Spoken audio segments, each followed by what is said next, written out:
अस्सलाम वालेकुम सारे भाइयों ਨੂੰ ਅੱਜ ਸਾਡੀ ਤਰਫੋਂ ਅੱਜ ਅਸੀਂ ਤੁਹਾਡੇ ਲਈ ਇੱਕ ਨਈ ਵੀਡੀਓ ਲੈ ਕੇ ਆ ਗਏ ਹਾਂ ਤੇ ਅੱਜ ਵਾਲੀ ਵੀਡੀਓ ਦੇ ਵਿੱਚ ਅਸੀਂ ਦੱਸਾਂਗੇ ਕਿ ਮੁਰਗੇ ਦੀ ਚੁੰਝ ਹੈ ਨਾ ਜਿਹੜੀ ਮੋਹਰਾ ਇਹ ਜੇ ਅਗਰ ਟੁੱਟ ਜਾਵੇ ਤੇ ਇਹਨੂੰ ਅਸੀਂ ਕਿਸ ਤਰ੍ਹਾਂ ਰਿਕਵਰ ਕਰ ਸਕਦੇ ਹਾਂ ਜਲਦੀ। ਉਹਦੇ ਲਈ ਤੁਹਾਨੂੰ ਹੁਣ ਮੈਂ ਕੁਝ ਚੀਜ਼ਾਂ ਦੱਸਣ ਲੱਗਾ ਹਾਂ ਜਿਹੜੀਆਂ ਕਿ ਤੁਸੀਂ ਇਸਤੇਮਾਲ ਕਰਨੀਆਂ ਨੇ ਜਿਹਦੇ ਨਾਲ ਤੁਹਾਡਾ ਜਿਹੜਾ ਮੁਰਗੇ ਦਾ ਮੋਹਰਾ ਹੈ ਇਹ ਜਲਦੀ ਰਿਕਵਰ ਹੋ ਜਾਏਗਾ।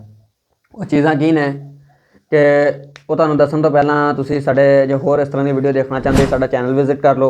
उस तो इलावा चैनल सबसक्राइब कर लो, लाइक तो कमेंट जरूर करना।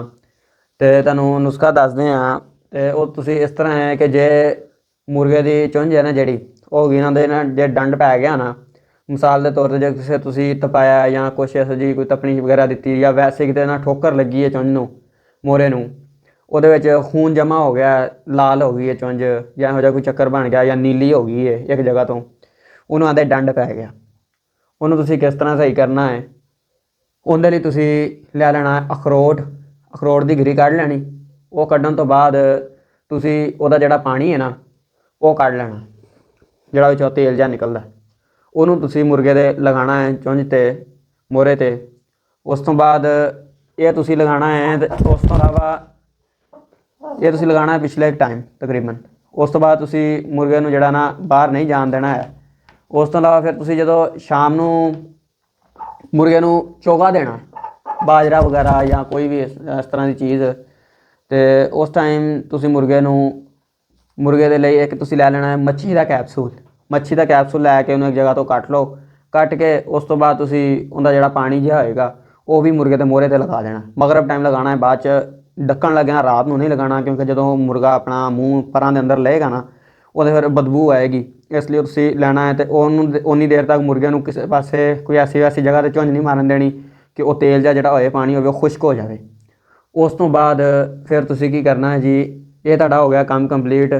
ये जिहड़ा ना ये काम ठीक है, ना जल्दी जिहड़ा ना तुहाडी चुंझ मुर्गे दी ठीक हो जाएगी।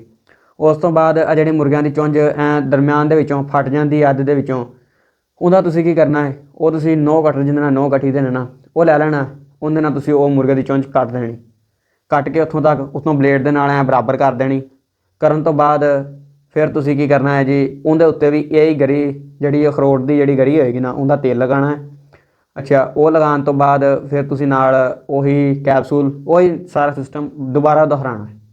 ਇਹ ਵੀ ਤੁਹਾਡੀ ਇਹਦੇ ਨਾਲ ਇਹ ਕਿ ਚੁੰਝ ਜਿਹੜੀ ਨਾ ਜਲਦੀ ਰਿਕਵਰ ਹੋ ਜਾਏ। ਆਮ ਤੌਰ 'ਤੇ ਇਸ ਤਰ੍ਹਾਂ ਦਾ ਕੋਈ ਮਸਲਾ ਬਣ ਜਾਵੇ ਜਾਂ ਚੁੰਝ ਟੁੱਟ ਵੀ ਜਾਵੇ, ਮੋਹਰਾ ਟੁੱਟ ਜਾਂਦਾ ਨਾ ਮੁਰਗਿਆਂ ਦਾ, ਉਹਦਾ ਵੀ ਇਹੀ ਹੱਲ ਹੈ। ਅਤੇ ਬਾਅਦ ਔਕਾਤ ਮੁਰਗਾ ਦਾ ਜਿਹੜਾ ਮੋਹਰਾ ਹੈ ਉਹ ਟੁੱਟ ਜਾਂਦਾ ਹੈ ਅਤੇ ਉਹ ਬੜੀ ਮੁਸ਼ਕਿਲ ਹੁੰਦੀ ਹੈ ਇਸ ਚੀਜ਼ ਨੂੰ।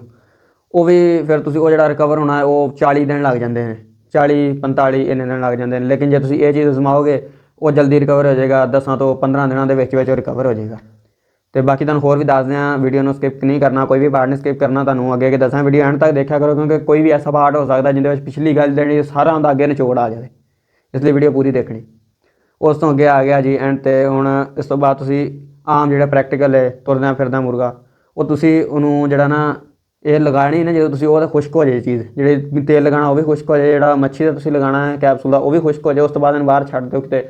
ਜਿਹੜਾ ਨਾ ਗੋਬਰ ਯਾਨੀ ਕਿ ਗੋਬਰ ਜਿਹੜਾ ਹੁੰਦਾ ਡੰਗਰਾਂ ਦਾ ਜਾਨਵਰਾਂ ਦਾ ਉਹ ਗੋਇਆ ਉਹ ਤੁਸੀਂ ਗੋਬਰ ਜਿਹੜਾ ਨਾ ਉਹਦੇ ਕੋਲ ਸੁੱਕੇ ਕੋਲ ਮੁਰਗੇ ਨੂੰ ਛੱਡਣਾ। ਸੁੱਕੇ ਗੋਬਰ ਦੇ ਵਿੱਚ ਗੋਹੇ ਦੇ ਅੰਦਰ ਜਦੋਂ ਇਹ ਚੁੰਝ ਮਾਰੇਗਾ ਨਾ ਉਹਦੇ ਨਾਲ ਵੀ ਕੋਈ ਐਸੇ ਨਮਕੀਆਤ ਹੁੰਦੇ ਨੇ ਕਿ ਜਿਨ੍ਹਾਂ ਦੀ ਵਜ੍ਹਾ ਨਾਲ ਮੁਰਗਾ ਜਲਦੀ ਠੀਕ ਹੁੰਦਾ ਹੈ। ਉਸ ਤੋਂ ਇਲਾਵਾ ਫਿਰ ਤੁਸੀਂ ਕੀ ਕਰਨਾ ਹੈ ਕਿ ਗਿੱਲਾ ਜਿਹੜਾ ਹੁੰਦਾ ਤਾਜ਼ਾ ਉਹਦੇ ਉੱਤੇ ਤੁਸੀਂ ਪਾ ਦੇਣਾ ਥੋੜ੍ਹਾ ਜਿਹਾ ਬਾਜਰਾ, ਕਿਸੇ ਸਾਈਡ 'ਤੇ ਰੱਖ ਕੇ ਉਹਦੇ ਬਾਜਰਾ ਪਾ ਦਿਓ ਤਾਂ ਕਿ ਮੁਰਗਾ ਉਹਦੇ ਅੰਦਰ ਵੀ ਚੁੰਝ ਮਾਰੇ। ਉਹਦੇ ਅੰਦਰ ਕੁਛ ਐਸੀ ਨਮਕੀਆਤ ਹੁੰਦੇ ਨੇ, ਕੋਈ ਐਸੇ ਜਰਾਸੀਮ ਹੁੰਦੇ ਨੇ ਜਿਨ੍ਹਾਂ ਦੀ ਵਜ੍ਹਾ ਨਾਲ ਇਹਨੂੰ ਤਾਕਤ ਮਿਲਦੀ ਹੈ ਅਤੇ ਉਹ ਚੁੰਝ ਜਿਹੜੀ ਜਲਦੀ ਰਿਕਵਰ ਹੋ ਜਾਂਦੀ। ਇਹ ਚੀਜ਼ ਹੈ ਪ੍ਰੈਕਟੀਕਲ ਤੁਰਦਿਆਂ ਫਿਰਦਿਆਂ ਜਿਹੜੇ ਮੁਰਗੇ ਹੁੰਦੇ ਨੇ। ਇੱਥੇ ਹੁਣ ਤੁਹਾਡੀ ਜਿਹੜੀ ਨਾ ਇਹ ਚੀਜ਼ ਹੋ ਗਈ ਕੰਪਲੀਟ ਚੁੰਝ ਵਾਲੀ। ਹੁਣ ਜੇ ਤੁਸੀਂ ਹੋਰ ਇਸ ਤਰ੍ਹਾਂ ਦੀ ਵੀਡੀਓ ਦੇਖਣਾ ਚਾਹੁੰਦੇ ਤਾਂ ਸਾਡਾ ਚੈਨਲ ਵਿਜ਼ਿਟ ਕਰ ਲੈਣਾ, ਚੈਨਲ ਨੂੰ ਸਬਸਕ੍ਰਾਈਬ ਕਰ ਲੈਣਾ। ਅਤੇ ਹੋਰ ਇਸ ਤਰ੍ਹਾਂ ਦੀ ਜੇ ਤੁਸੀਂ ਕਿਸੇ ਹੋਰ ਚੀਜ਼ ਦੀ ਵੀਡੀਓ ਚਾਹੁੰਦੇ ਜੇ ਤਾਂ ਸਾਡੇ ਕਮੈਂਟ ਦੇ ਵਿੱਚ ਕਮੈਂਟ ਕਰ ਦੇਣਾ, ਕਮੈਂਟ ਸੈਕਸ਼ਨ 'ਚ ਅਸੀਂ ਉਸ ਚੀਜ਼ 'ਤੇ ਵੀਡੀਓ ਬਣਾ ਦਿਆਂਗੇ। ਅਤੇ ਹੋਰ ਇਨਸ਼ਾ ਅੱਲਾਹ ਤਾਲਾ ਫਿਰ ਅਗਲੀ ਵੀਡੀਓ ਦੇ ਅੰਦਰ ਮੁਲਾਕਾਤ ਹੋਏਗੀ। ਸਾਰੇ ਭਰਾਵਾਂ ਨੂੰ ਖੁਦਾ ਹਾਫਿਜ਼।